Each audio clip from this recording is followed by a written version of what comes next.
Have you ever looked at someone's life and wondered what road brought them here?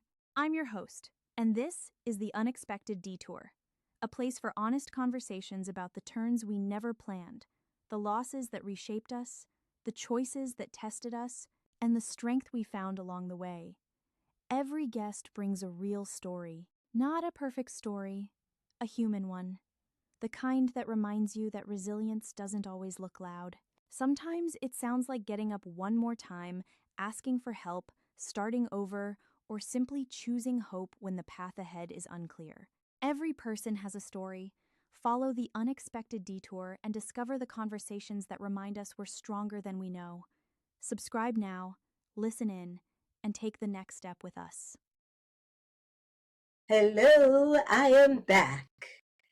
For the past week, I've abstained from social media. And I have to tell you, my mind was given a much needed break. I really think now and then we should all step away from social media and get back to spending time doing some of the things we used to do.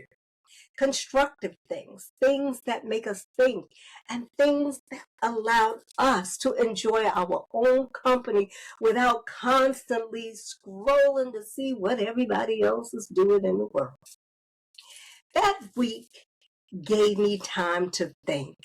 And when I give myself time to think, that's usually when another conversation begins.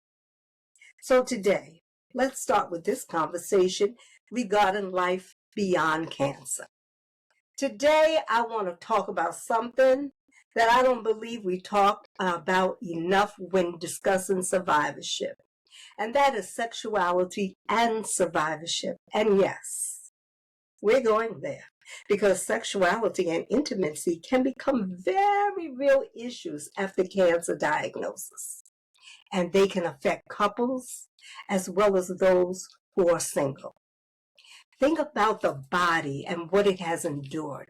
Depending upon your cancer and your treatment, your body has gone through surgery, chemotherapy, radiation, medications, hormonal changes, scars, weight changes, hair loss, fatigue, changes to the skin, pain, and changes you may have never been prepared for. And even as those who are still receiving some form of treatment, these changes can be happening right now. Survivorship doesn't necessarily mean that every treatment has ended. For some people, treatment continues while they are still trying to figure out how to live their lives. You can be grateful that your body carried you through cancer and still have complicated feelings about that same body. I think that's something we need to say out loud. Surviving doesn't automatically mean that you immediately feel comfortable with your body again. You may appreciate what your body has survived while also trying to understand the body you now have. And sexuality isn't just about having sex. It's about intimacy. It's about touch. It's about how you see yourself when you look in that mirror. It's about whether you still feel attractive and desirable. It's about feeling comfortable enough to allow, to allow someone else to see and touch a body that may look or feel different from the body you had before. For couples, that can create conversations neither person was prepared to have. Your partner may love you just as deeply as they did before cancer, but you may not feel the same about yourself. Maybe you don't want to be touched in certain places. Maybe something that felt good doesn't anymore. Maybe you're exhausted. Maybe your desire has changed. Or you're just looking at those scars while your partner is simply looking at the person they love. We also have to remember that the partner may not know what to do either. They might be afraid of hurting you. They might be hesitant to be intimate with you because they're not sure if you're ready. And while you're waiting, they're waiting to figure this out. And when neither person talks about what's happening, that silence can slowly create distance between two people who still very much love one another. Cancer treatment itself can also affect sexual health. Hormonal changes can affect the desire. Some treatments can cause vaginal dryness or make intercourse uncomfortable or painful for the women, and men can experience erectile difficulties. Treatment can affect fertility. Fatigue alone can make intimacy feel like one more thing your body simply doesn't have the energy for. And sometimes there may be a physical explanation for what you're experiencing, which is why these are conversations we should be able to have with our healthcare providers without embarrassment.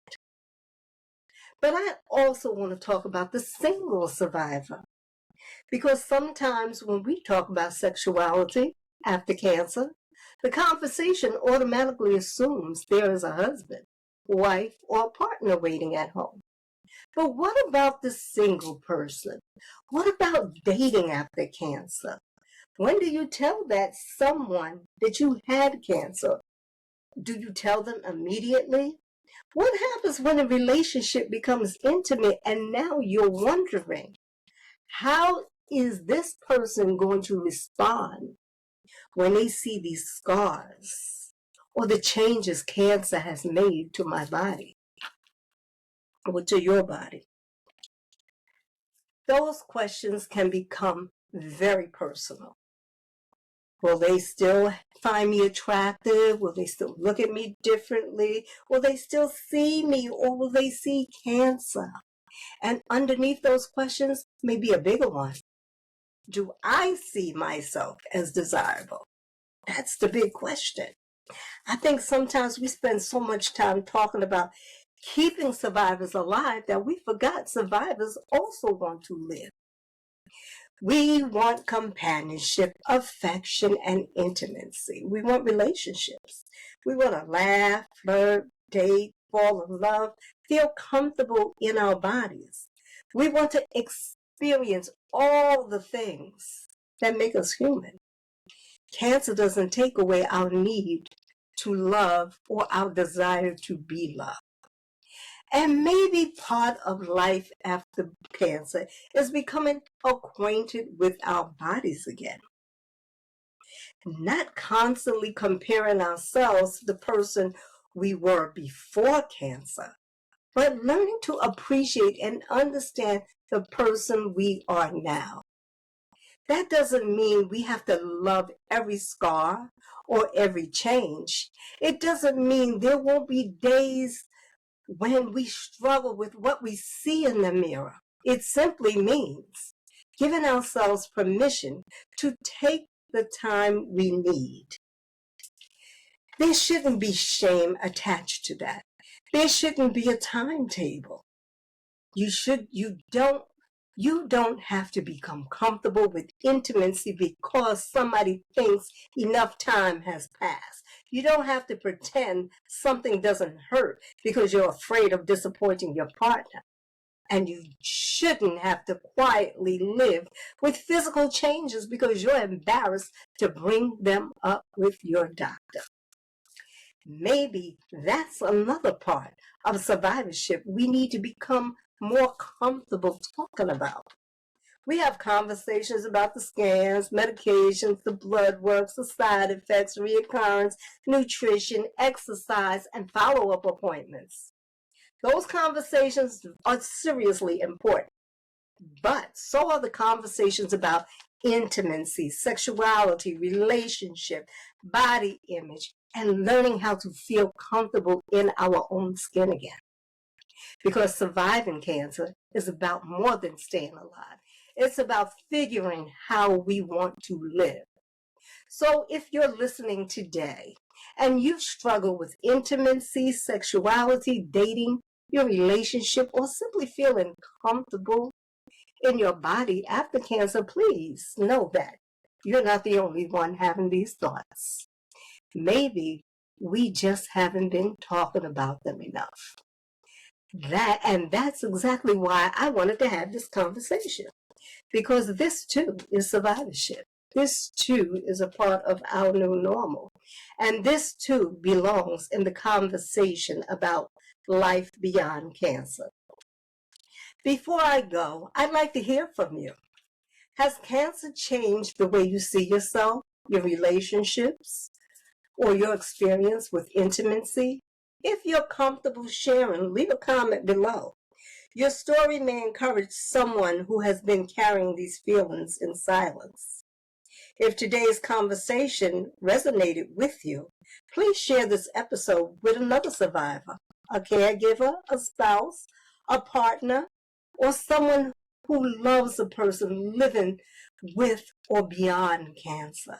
Sometimes the greatest gift we can give someone is letting them know they're not alone. Be sure to follow The Unexpected Detour on your favorite podcast platform so you never miss an episode of Life Beyond Cancer. New conversations are released regularly as we continue exploring the realities of survivorship and honesty, compassion, and hope. Until next time, be gentle with yourself. Healing isn't measured only by your treatments you've completed. It's also found in grace you give yourself as you continue learning to live, love, and embrace the person you've become. And if you are on YouTube, please follow the YouTube channel, The Unexpected Detour 17. And there, you won't miss anything, and you might be able to catch up with things you've missed already. I am your host, Francis. This has been The Unexpected Detour, where we say where life detours are inevitable.